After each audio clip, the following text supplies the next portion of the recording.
Hello students, আমি Nitish sir জ্ঞানজ্যোতি coaching সেন্টারের পক্ষ থেকে তোমাদের প্রত্যেককে জানাই আরও একবার স্বাগত। তো স্টুডেন্টস, আজকে আমি তোমাদের সঙ্গে আলোচনা করব সিবিসিএস 6 সেমিস্টারের যে সমস্ত স্টুডেন্টরা রেগুলার কোর্স নিয়ে পড়াশোনা করছো এবং যারা 4th সেমিস্টারের ব্যাক কোর্স রয়েছে বা 6 সেমিস্টারের ব্যাক পেয়েছো, তাদের জন্য কিন্তু আজকে জি বেঙ্গলি লাস্ট মিনিট সাজেশন নিয়ে কিন্তু আমি আলোচনা করব। অবশ্যই ধৈর্য ধরে ক্লাসটি শেষ অবধি কিন্তু দেখবে, তার কারণ আজকের এই ক্লাসটিতে আমি মোস্ট ইম্পর্টেন্ট তোমাদের কিছু প্রশ্ন নিয়ে কিন্তু আলোচনা করব, যেগুলো তোমাদের 12 নম্বরের জন্য, 6 মার্কসের জন্য এবং 12 মার্কসের জন্য খুব গুরুত্বপূর্ণ প্রশ্ন। তো স্টুডেন্টস, প্রথমত আমি নর্থ বেঙ্গল ইউনিভার্সিটি আন্ডারে যে সমস্ত স্টুডেন্টরা রয়েছে তাদের বলবো চ্যানেলটিকে সাবস্ক্রাইব করে পাশে থাকা বেল আইকন অল প্রেস করে দাও, যাতে নেক্সট টাইম থেকে কোনো ভিডিও আপলোড করলে তার নোটিফিকেশনগুলো তুমি সবার আগে পেতে পারো। অনলাইনে যদি আমাদের কাছ থেকে নোটসপত্র তোমরা নিতে চাও তাহলে অবশ্যই যোগাযোগ করো। আমাদের অফিসিয়াল নাম্বার 7076398606 নাম্বার অথবা 6295916282 নাম্বার। তোমাদের টোটাল কোর্স ফি রয়েছে তোমাদের এই সাধ্যের মধ্যে। যদি 4টা সাবজেক্টের প্যাকেজ নিতে চাও 499 এবং ইংলিশ থেকে থাকলে 599, এবং যারা প্রোগ্রাম কোর্স নিয়ে তোমরা পড়ছো বা ব্যাক পেয়েছো কোনো সাবজেক্টসে, তাদের জন্য একটা সাবজেক্টের 199, দুটো সাবজেক্ট 299 এর বিনিময়ে তোমরা কিন্তু সমস্ত নোটসপত্রগুলো আমাদের থেকে পেতে পারো। তো 12 নম্বরের জন্য তোমাদের লাস্ট মিনিট সাজেশনে আমি যে প্রশ্নগুলো দেবো তার মধ্যে সবার প্রথমে দলবৃত্ত ছন্দটা খুব গুরুত্বপূর্ণ একটা প্রশ্ন। দেখো, ছন্দ থেকে তো একটা প্রশ্ন আসবেই, তাহলে একটা হচ্ছে দলবৃত্ত ছন্দ কাকে বলে, এই ছন্দের অপর নামগুলো এবং বৈশিষ্ট্যগুলো ভালো করে পড়বা। এই প্রশ্নটা আমি যদি রাখি খুব গুরুত্বপূর্ণ প্রশ্নের লিস্টের মধ্যে, তারপরে আমি রাখবো তোমাদের যে ছন্দ আরো রয়েছে, ওকে, দলবৃত্ত ছন্দ, মাত্রাবৃত্ত ছন্দ, এই যে ছন্দগুলো রয়েছে সেই ছন্দগুলো তোমরা খুব ভালো করে পড়বা, তাহলে কিন্তু একটা ছন্দ তোমরা কমন পাবেই পাবে। হ্যাঁ, দলবৃত্ত, মাত্রাবৃত্ত, সরল কলাবৃত্ত, এই ছন্দগুলো তোমাদের আসবেই পরীক্ষায়। দেন উপমা অলংকার ভেরি ভেরি ইম্পর্টেন্ট, এবং অনুপ্রাস অলংকার, এই দুটো প্রশ্নের মধ্যে আশা করছি একটা প্রশ্ন তোমাদের আসবে। উপমা ও রূপক অলংকারের সম্পর্ক ও পার্থক্য বিশদে আলোচনা করো।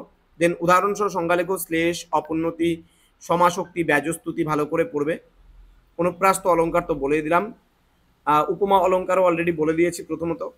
এই উপমা অলংকার 2 নম্বর আর হচ্ছে 7 নম্বর প্রশ্নটা সেম রয়েছে।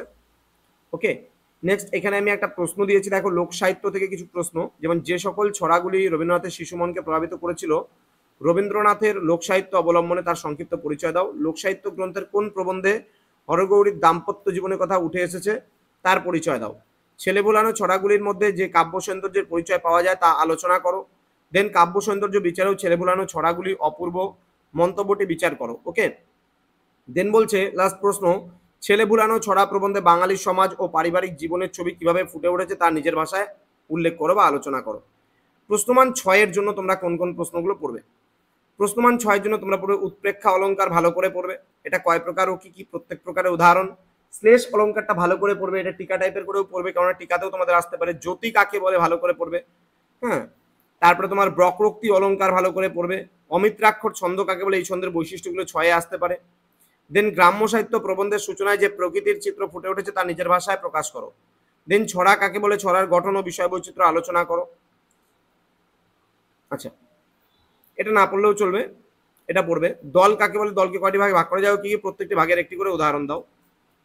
এটা না পড়লেও চলবে, এটাও পড়ার দরকার নেই, এটা পড়বে। ছন্দ নির্ণয় দেখবে, কিছু প্র্যাকটিস করতে হবে, অলংকার নির্ণয় কিছু প্র্যাকটিস করতে হবে। হ্যাঁ, চলে আসবো প্রশ্নমান 3-এর জন্য। ছেদ কাকে বলে, ছেদ ও জ্যোতির মধ্যে পার্থক্য পড়বে।